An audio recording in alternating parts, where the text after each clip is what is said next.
Welcome to Extreme Genes, brought to you by the Church of Jesus Christ of Latter-day Saints. This week on Extreme Genes Family History Radio, you're going to meet a man who wants you to help him write 400,000 plus obituaries. Hi, it's Fisher, and I'll be talking to Don Milne of Bountiful, Utah, who's engaged in a project to record an obituary for every American killed in World War II. Here is motivation, how the project started, and how it's exploded into a worldwide collaboration. Plus, I'll talk to a woman who went cousin fishing in Italy and caught a big one. We'll tell you how and what she did. That's this week on Extreme Genes Family History Radio, brought to you by FamilySearch.org. Discover, gather, connect. A presentation of the Church of Jesus Christ of Latter-day Saints. And welcome to America's Family History Show, Extreme Genes and ExtremeGenes.com. My name is Fisher. I am your radio root sleuth on the program where we shake your family tree and watch the nuts fall out. Well, I tell you what, people are passionate about their genealogy and family history, and I don't think there's anybody more passionate than one of our guests today, Don Milne. He's a resident of Bountiful, Utah, and he's taken it upon himself to write the obituary of every single American military person killed in World War II. 400,000 of them. Obviously, he can't do it by himself. It's a big project he's got started, and people all over the country and around the world are starting to contribute to it. We're going to talk to Don about this project and how you can be a part of it as well, coming up here in about 10 minutes or so. Right now, it's time to head out to Stoughton, Massachusetts, to the home of David Allen Lambert, who's working remotely as the chief genealogist of the New England Historic Genealogical Society and AmericanAncestors.org. Hi, Dave. How you doing? Doing okay. Happy warm and summer days to you and all the listeners out there. Oh, yeah. Well, being out here in the West, we've had days typically 105 to 110 recently. I've been staying indoors a lot, not just because of COVID. Believe me. Well, I can imagine. Well, for me, 85-degree weather and 90-degree weather is as warm as I needed to get right now. But they say we're going to get into the triple digits soon enough. Well, I'll tell you, it's always fun looking for stories, and a lot of them are on ExtremeGenes.com. And I love the one, because I love World War II stories, is the race to the ace. Now, basically, this is pilots, besides fighting the Japanese, they were trying to score records and to be the one that got the most kills. Yeah. And it's funny, they write about this in Smithsonian, and that's what we have linked to there. And Ace didn't typically use the term kill. He typically used the term victory, because they weren't trying to kill the pilot. They were trying to shoot down the plane. Yet the article still referenced kills in there, which I thought was kind of interesting.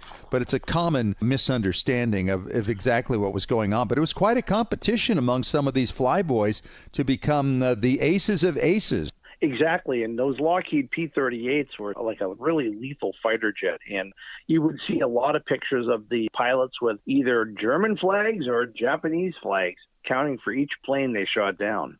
And it often didn't end well, by the way, for some of these pilots, because they were so aggressive to get their records that they themselves wound up being shot down.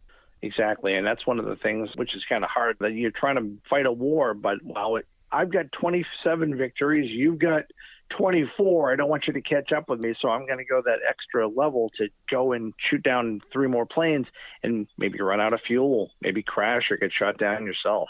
Yep. Well, a lot of things are closed, including our National Archives in Washington, D.C., but there is the opening of the British Archives. The British Archives will open on July 21st. You need to book an appointment before you visit, and you can go to the nationalarchives.gov.uk to find out more about it. But it's a sign that things are starting to get back to the new normal. It would be nice to know that a place that has records back to the Domesday Book are going to be available for researchers once again. I'm glad you said that, too. I've heard more people talk about the Doomsday Book, and it's like, no. It's Domesday, a whole different thing. Well, a father and son out in Texas decided to take a road trip out to Alabama to the Pea River Cemetery in rural Pike County. And this is where they located the site of where their ancestor in the Revolutionary War was, but he didn't have a gravestone.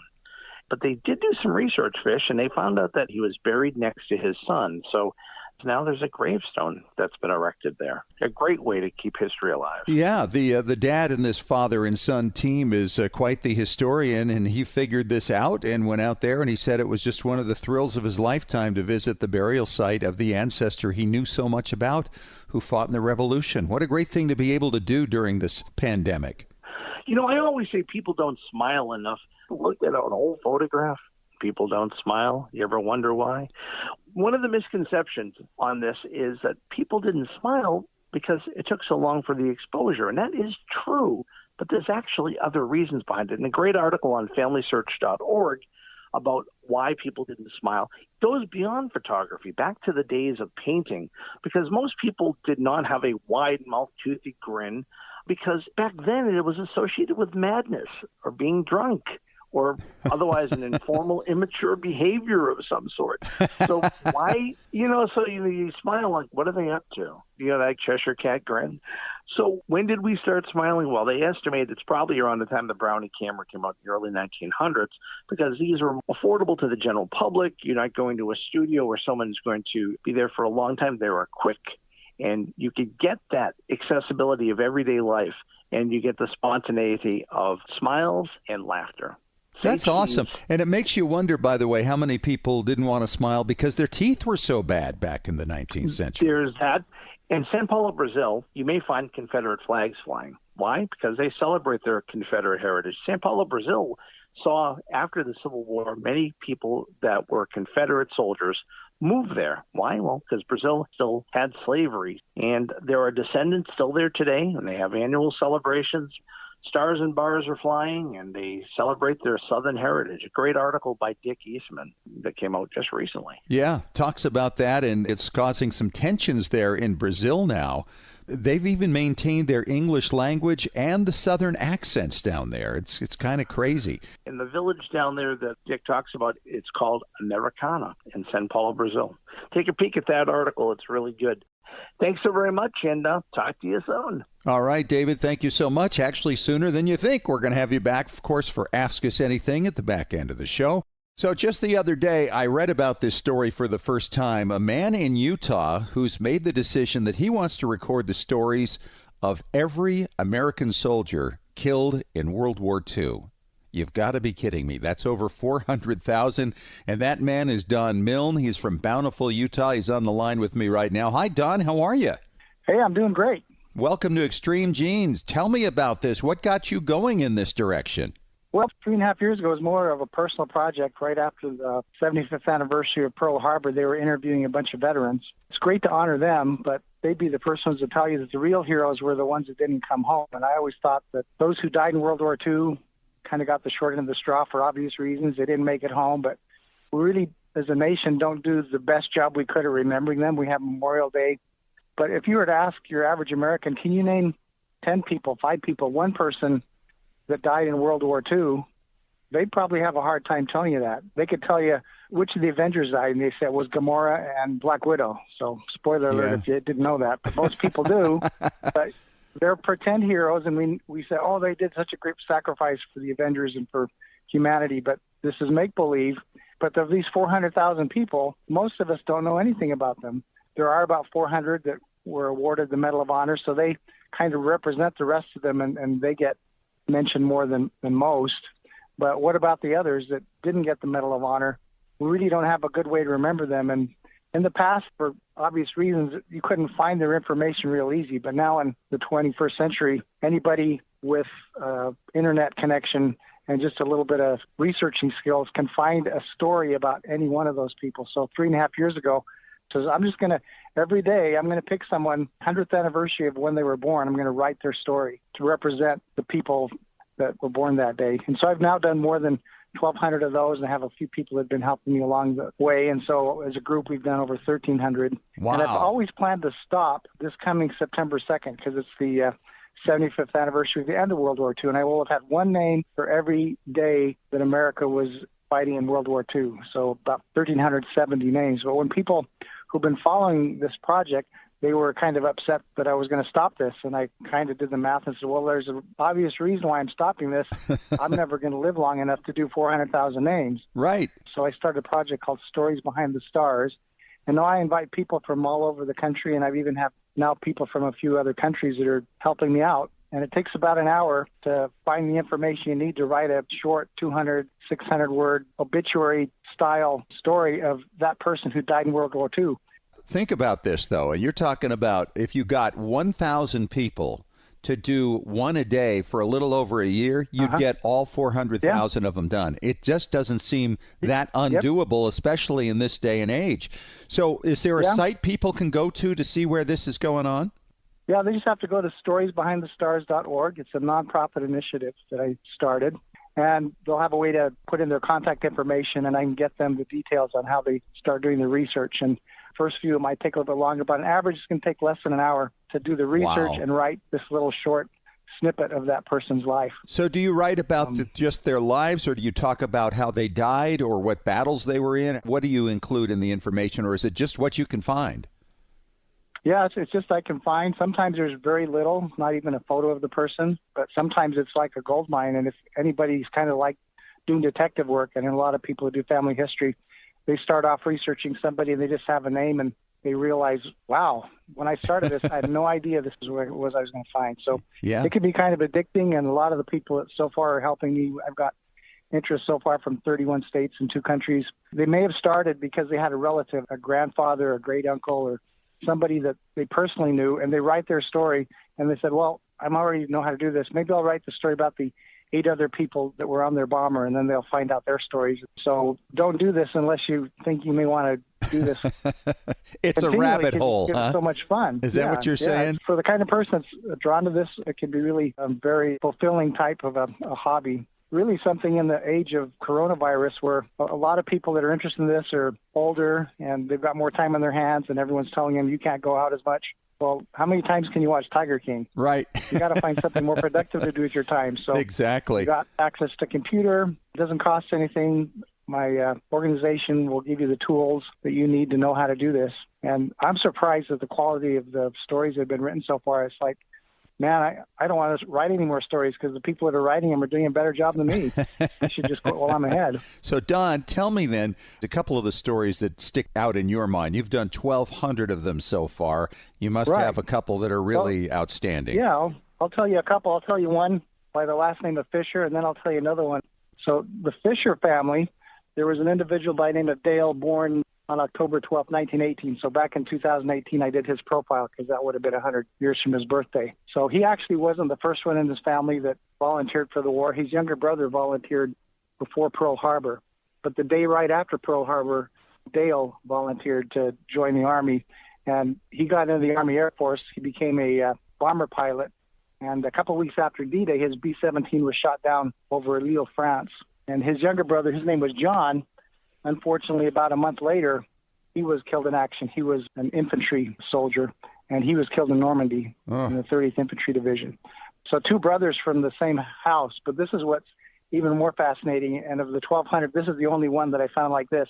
Their father, when those 2 sons were born, that was his second marriage. He was actually married many years before he was older when he had his sons, Dale and John. He had a son named Frank who was born in 1900. He volunteered to fight in World War I, and he was killed in World War I. Wow. So from one family, this Fisher family from Michigan, they lost 3 sons. One in World War I who died before his other brothers were born, and then these 2 other brothers that died in 1944 in France. And the one that was shot down, his plane was shot down about 120 miles from where his older brother is buried. The 2 younger brothers are now buried in Michigan. So when I started this project for that day, I only had a name, Dale Fisher, and that's what I found out. Wow. So the other story I wanted to share that's very interesting is there's an individual by the name of George Hutchison. He was born July 2nd of 1917, so he was actually one of the people I researched the first year I was doing this. He died on the last day of the war, September 2nd, 1945. He was a B-29 pilot based in Guam. His plane was actually broken down that day, so he just could have stayed on base because his plane wasn't flying.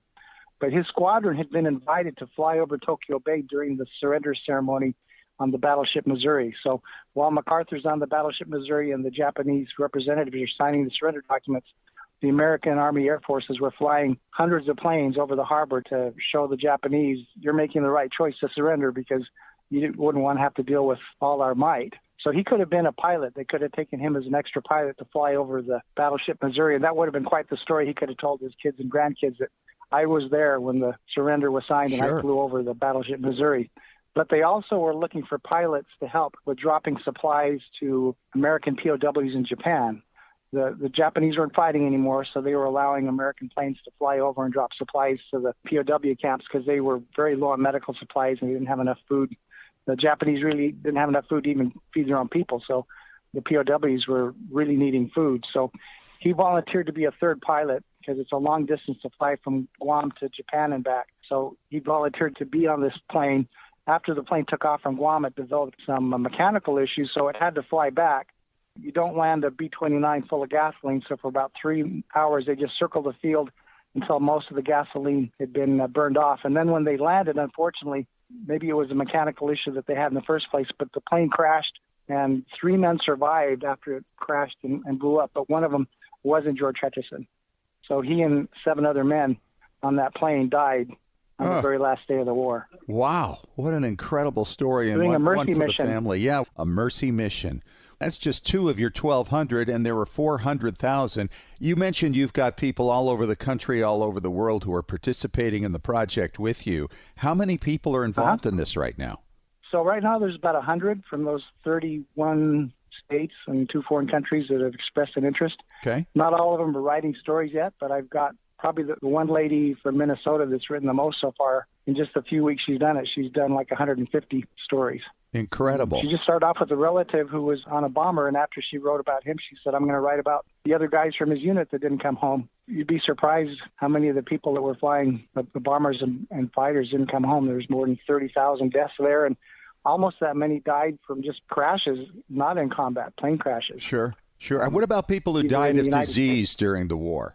Yeah, those would be included. The U.S. actually has a start date and a finish date that comes from before Pearl Harbor and actually goes into 1946. They have a book that they published in 1946 that lists all the names of the fallen. The Army put together one for the Army and Air Force, and the Navy put one for the Navy and Marines. So we already have a database of names, Ancestry.com. They're providing free access to these source records. If you don't already have a membership to Ancestry, they're partnering with me to get people free access. And also they have newspapers.com that has 1940s newspapers, so you can find stories about those individuals from their hometown newspapers. That's real helpful. Awesome. And then all these stories are saved on Fold3. And by having all the stories in one database, that's what's going to make it possible for us to be able to do the link from the smartphone app, because everything will be in the database. And that's actually the easy part. The hard part's writing the stories. But to do this in the day of facial recognition, all the software is doing is just reading letters on a piece of stone, and it knows the GPS location for where it's at. And with just that basic information, all it takes is once you've scanned that, bingo, we've got the story. He's Don Milne. He's from Bountiful, Utah. He's the man behind this incredible effort. It's storiesbehindthestars.org. You can be part of it. And Don, as I hear the numbers, I'm thinking it's actually really doable, isn't it, if you got enough people involved? So let's hope we can help with that. It took 44 months to fight World War II for the Americans. I think we'll have this done in less time than that. Wow. Unbelievable. Thanks so much for coming on. It's been great talking to you. Okay. Thanks for helping spread the word. And, we like to do a thing now and again we call ordinary people with extraordinary finds. We get their stories. We find out how they did it. And I'm always so appreciative when somebody reaches out to me to share their story with me because they know I'm going to share their excitement. And one of those people is Zoe Kranick. She's out of Burke, Virginia, and she's on the line with me right now. How are you, Zoe? I'm great. Thank you. How long have you been a genie? Well, pretty much all my life. I mean, I was that little kid who would ask my mom for family stories, and I knew, all my grandparents' brothers and sisters' names, and I always thought it was really fascinating. But I guess I really ramped up my research maybe a couple years ago when my daughter was born. Oh, that changes everything, doesn't it? When your family comes along and you realize, oh, I've got things I've got to pass down to this child. Yes, exactly. That's how I feel. So give us the background here. You had a great-grandfather who came over from Italy in 1920, but he left behind a lot of folks. He did. One of his brothers came here with him, but we found out from his obituary, that he actually had 4 sisters who survived him, who remained in Italy. And this side of my family, I'd always been really close to, and I had never heard about these sisters, and immediately I wanted to know who they were and who their families were, and I wanted to know my second cousins and all those people in Italy. And unfortunately, my great-grandparents and my grandfather and his generation had all passed away at this point, and none of the following generations, my mom's or mine, had any information about this. They didn't know anything about the aunts left behind? They never even heard of this? No, all we knew was 4 sisters who remained in Italy. That's all anybody knew. Wow. Because I was thinking somebody had to know it to put it in the obituary. That's true, yeah. Yeah, I think it was probably my grandfather's generation because it was in my great-grandfather's obituary. And they knew, and some of them had gone to visit family in Italy. But only really a handful of my mom's generation had ever even been there. So, and what they might have known was kind of lost. Gone at that point. Happens a lot. So what did you do? So I had done some research on an Italian record site, and I was hunting for them. The surname is a little uncommon, so I pretty much assumed that any records with this surname were probably in some way related to who these people were. And I found one woman who the birth dates kind of were similar to my great-grandfather's, and I assumed she was one of the siblings, but I couldn't prove it. So trying to get that information was tricky because I felt like I was so close and I just couldn't get there. But around this time, I decided that I wanted to write a genealogy book for the side of my family because we didn't have one, and we were, very close. And about half of them were on Facebook.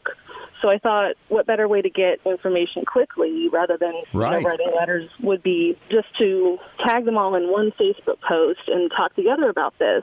I figured early on in the process, when I realized I wanted to write a book, is I really wanted to not just write dates, birth dates and death dates and that kind of thing. I wanted to write the stories. I wanted to record the stories, that were passed down in my family. I think that it wouldn't be the typical genealogy book, but that's what I wanted. Oh, absolutely. The stories are the key. That's what makes them live.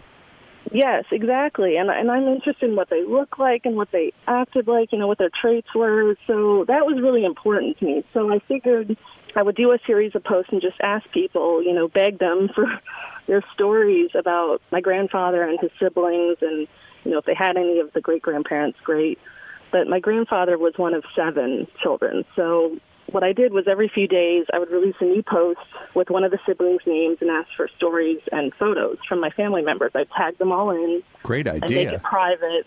Yeah, it worked out really well. I was afraid they wouldn't respond, but they responded quickly with, these wonderful stories and photos, some I'd never seen before. Yeah. And I think it really brought us closer together, too. It was just a wonderful experience. Well, you got to have a reunion then at some point as a result of this, right? I would love to. We used to do that every year, but when my grandfather died, his house was where we would have them. And when he died, it kind of, we tried to keep it up, but it just kind of, Sure. we stopped doing it.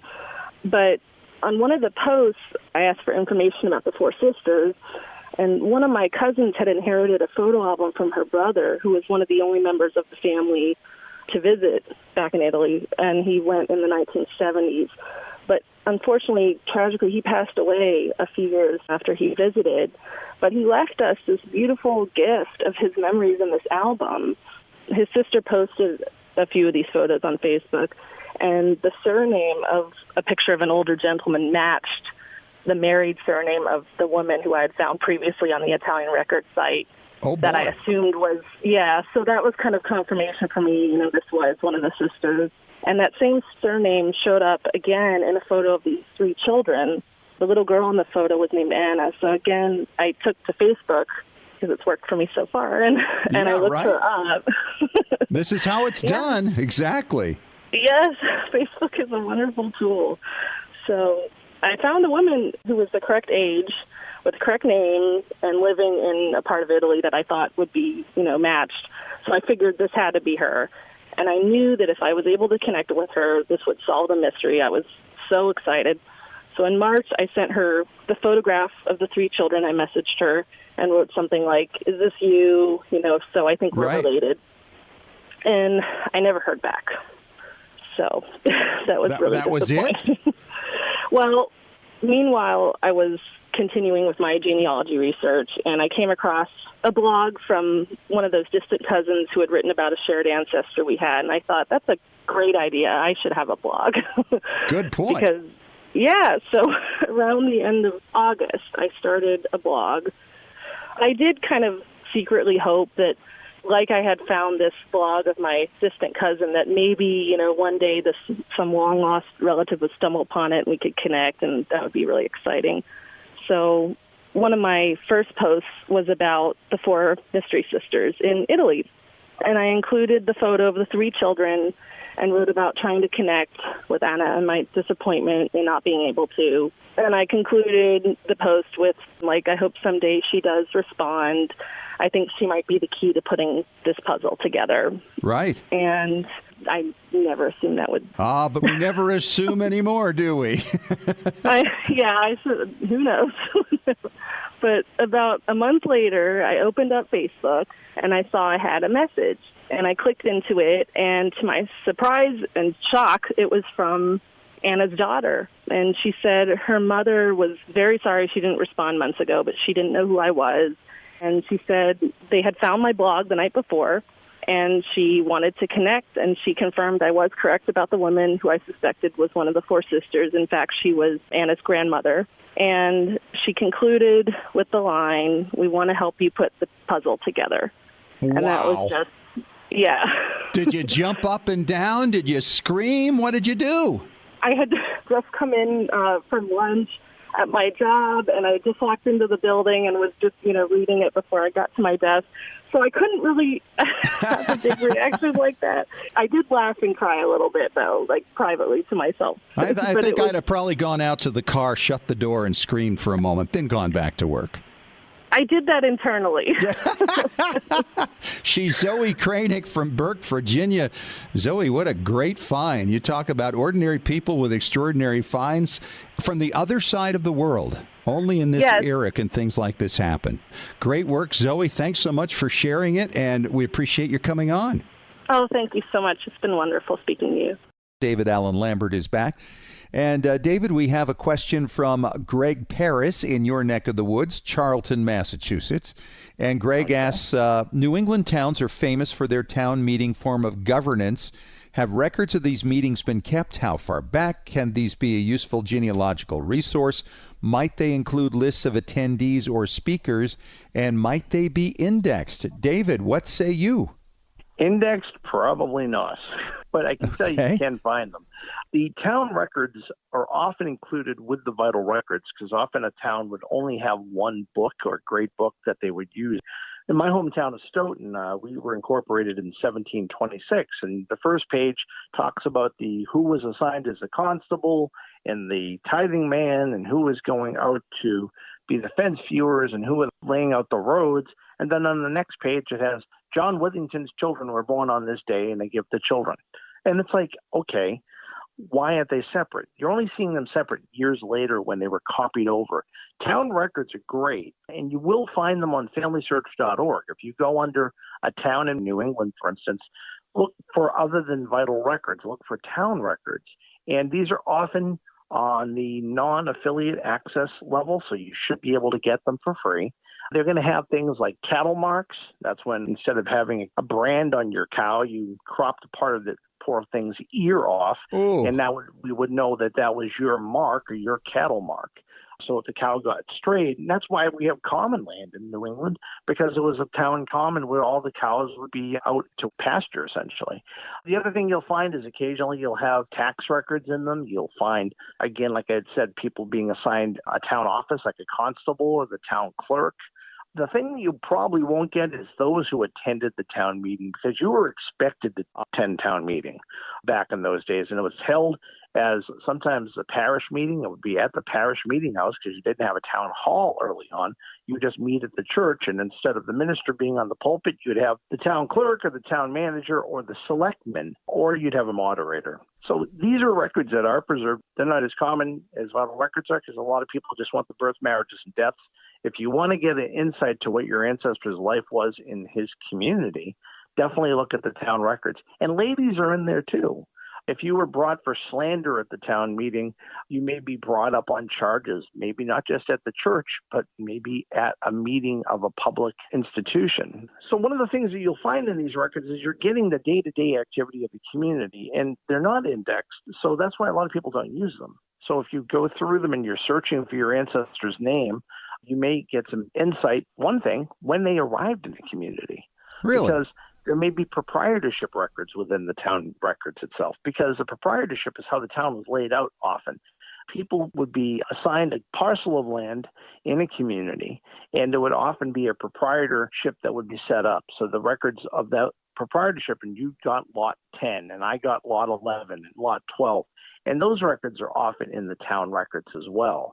But the verbiage of what went on in the town meeting, you may have what's called the town warrant. And the town warrant was what was going to be brought to the table during the town meeting. My hometown of Stoughton still has an annual town meeting. And this warrant would be, okay, this is what the business is going to be. If it's not on the warrant, we're not going to discuss it. And that would be there. But the exact verbiage, until the days of audio and video recording, you're probably not going to find out what your ancestor said. But if there was some sort of an outburst, if you will, if they were a rabble-rouser, they might be in the record. I love it. All right, great question and a great answer, David. I'm going to have to look through some of those on FamilySearch.org. We've got another question here for Ask Us Anything with David Allen Lambert. David, this question comes from Alice Longley in Missoula, Montana, and she says, Fish and David, my research is going to the dogs. I have an old photo from the 1890s with a pair of St. Bernards with my ancestor. Is there any way to research these family pets? Great question. Well, that's a different type of pedigree that I don't generally research, Yeah. But I can tell you there are resources. Even in the 1800s, people had to license their dogs that's in true. most communities. So there could be on your town clerk level, I mean, I would check with the Historical Society and Public Library, too. Don't give up with the current town clerk, of the listings of the dog owners. So you know who your ancestor is. It may not say the name of Fido or King or how old he is or what breed he is, but you could find out that your ancestor paid for a dog license or licenses. Those are often put in town reports, too. They have a listing of the dog owners kind of right next to the list of the jurors, which is kind of an odd place. That is a strange thing. What about cats? What about them? Are they listed anywhere? Probably in the diaries of your family. I suppose that's true. Nobody had to license a cat. Right, okay. So the other thing that you might find is, say if your dog got out and bit your neighbor, that may be in the newspaper. That may also be that he may have brought you to small claims court. So there's court records, too. And hopefully they didn't have to shoot old Fido. You know, and of course they could always have raided the chicken coop, and Farmer Brown may have been very upset, and that may have made the front page news. The other thing is that, who knows, maybe there was an ad in the paper for puppies for sale. I mean, there's a whole variety of things you can look for. And the other thing is, of course, you know, pets don't last forever. Sadly, just this past week, we had to put to sleep my cat that we've had for 18 years. Oh. And she's buried in the backyard, but most pets would be. But back then, they also had pet cemeteries. And, you know, not to harken to Stephen King's movie, but the idea of a marked gravestone for one of these pets may be a thing. You might find out more than you bargained for when you're doing your pet research. So keep an eye out for different things. It's more than meets the eye when you're doing pet research. So you just kind of have to look for sources that may not be mainstream. I don't think you're going to find them on Ancestry.com, but I can tell you this much. On Find a Grave, search on Fido Smith sometime. Oh, and check out the cemetery that Charles Lindbergh is buried in Maui, in Hawaii. Oh, I visited there. He's buried near some monkeys. Oh, jeez. Yeah, and they're marked. Well, Find a Grave now marks pet cemeteries. So when I was doing my cemetery book on Massachusetts, I kept on finding things like, what the heck is that? It's a pet cemetery. But they're included, so you can say Find a Grave may have gone to the dogs. As well, and the cats, yes. And the gerbils, and the monkeys. And all of them. All right, David. That was a great question, Alice, and a lot of fun. Thanks for asking that. And, of course, if you have a question for Ask Us Anything, you can email us simply at askusanything@extremegenes.com. David, stay safe, and we'll talk to you again next week. Take care, my friend. Well, we have covered a lot of ground today. Thanks once again to Don Milne for coming on the show. This is a guy who got passionate about writing an obituary of somebody who died in World War II on the American side every day on the anniversary of the war, at the 75th anniversary from the beginning and wrapping up coming up in September. Thanks also to Zoe Kranick for sharing her great story of connecting with some living relatives in Italy by not giving up. Hey, we'll talk to you again next week. Thanks for joining us. And remember, as far as everyone knows, we're a nice, normal family. This has been Extreme Genes. Share your family story by going to FamilySearch.org.